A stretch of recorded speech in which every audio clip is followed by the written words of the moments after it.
Salut à tous, aujourd'hui sur TechNesh, le test du OnePlus Free.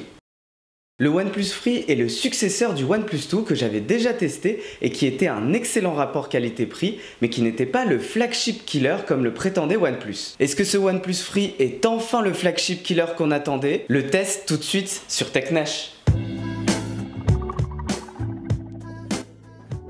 Le OnePlus Free est un véritable monstre de puissance. Ses caractéristiques techniques sont impressionnantes. Il intègre un écran Full HD de 5,5 pouces, un Snapdragon 820, 6 Go de RAM, 64 Go de stockage, un appareil photo de 16 mégapixels avec stabilisateur optique et une batterie de 3000 mAh. Et tout ça pour 400 € seulement. Et oui, le OnePlus Free est vraiment à un prix très compétitif. Si OnePlus est devenu aujourd'hui un acteur incontournable du marché de la téléphonie mobile, c'est parce que malgré son positionnement tarifaire très compétitif, il soigne ses clients comme si c'était des clients haut de gamme. C'est pour ça que j'ai décidé d'intégrer dans cette vidéo de test le déballage du produit et vous le voyez, c'est un réel plaisir de déballer un produit OnePlus. Le packaging est soigné et puis il y a ces petites choses en plus qui font qu'on a vraiment cette impression d'avoir acheté un téléphone haut de gamme alors que le prix, lui, n'est pas haut de gamme. La disposition des différents éléments qui constituent le packaging, la façon dont est enroulé le câble, c'est bête, mais pourtant ça fait tout de suite la différence. Petite déception par contre, vous ne trouverez pas d'écouteurs dans ce packaging. Seulement un téléphone, des guides d'utilisation, un câble USB type C et bien sûr le chargeur Dash. Le design du OnePlus 3, les finitions et les matériaux utilisés sont la plus grosse surprise de ce nouveau OnePlus. Le design du OnePlus 3 n'a rien à envier avec les smartphones haut de gamme sur le marché actuellement. Ce OnePlus 3 a des airs d'iPhone, notamment sur sa tranche inférieure comme vous pouvez le voir, mais aussi avec son écran légèrement bombé, comme celui de l'iPhone. Et puis on retrouve évidemment le bouton central qui fait également office de capteur d'empreinte digitale. Sur le dos de l'appareil, l'inspiration était allée chercher plutôt du côté de HTC avec ses deux bandes noires. Petite critique, l'appareil photo dépasse largement du téléphone. Ce qui m'a plu tout de suite sur ce OnePlus Free, c'est le format du téléphone. Il est bien mieux que celui du Nexus 6P que je trouvais beaucoup trop grand. Le OnePlus Free est moins large et moins haut que le Nexus 6P et surtout il est moins lourd et ça je peux vous garantir que j'ai très vite senti la différence.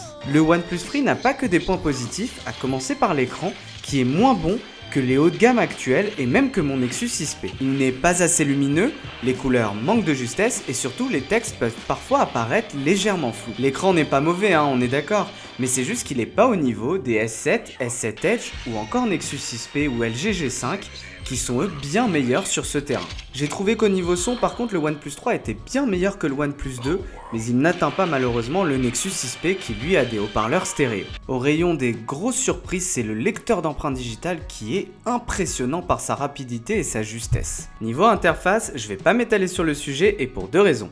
Déjà, c'est la même que celle du OnePlus 2 et puis surtout elle est très proche de celle d'Android de base. Il y a quand même des fonctionnalités supplémentaires, par exemple la possibilité d'activer des gestes. En traçant un V lorsque l'écran est en veille, on allume la lampe torche et en retraçant un V, on l'éteint. On peut aussi, comme sur le OnePlus 2, paramétrer les boutons et leur donner différentes fonctionnalités. Au niveau des performances, eh bien c'est à la hauteur des caractéristiques techniques, c'est ultra fluide, tout va très vite, que ce soit dans la navigation internet, dans les applications, mais aussi sur le multitâche. Ce téléphone est bon à tout faire et est très agréable au niveau de son utilisation. Autre point positif de ce téléphone, c'est le Dash Charging qui est la charge rapide version OnePlus qui est très efficace. Il se recharge vite, ok, par contre c'est une déception au niveau de l'autonomie. Dernière partie de ce test, et là encore c'est une bonne surprise, c'est l'appareil photo. Qu'on se le dise tout de suite, l'appareil photo n'est évidemment pas au niveau de celui des S7 et S7 Edge ou encore du HTC 10, mais il est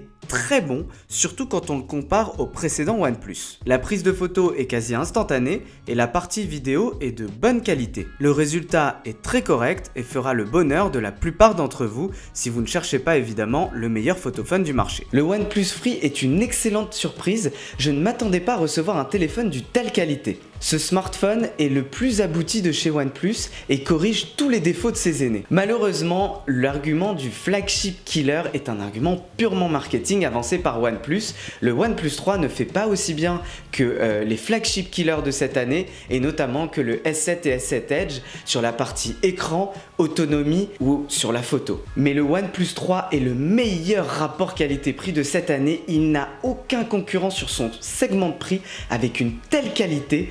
c'est vraiment une très bonne surprise. J'ai adoré ce téléphone. Le test du OnePlus Free, c'est terminé. Si vous avez aimé ce test, n'hésitez pas à cliquer sur le pouce vers le haut qui se trouve juste en bas de la vidéo. Sinon, faites-le moi savoir dans les commentaires. Je vous prépare rapidement une nouvelle vidéo, mais en attendant, je vous dis à bientôt sur TechNesh.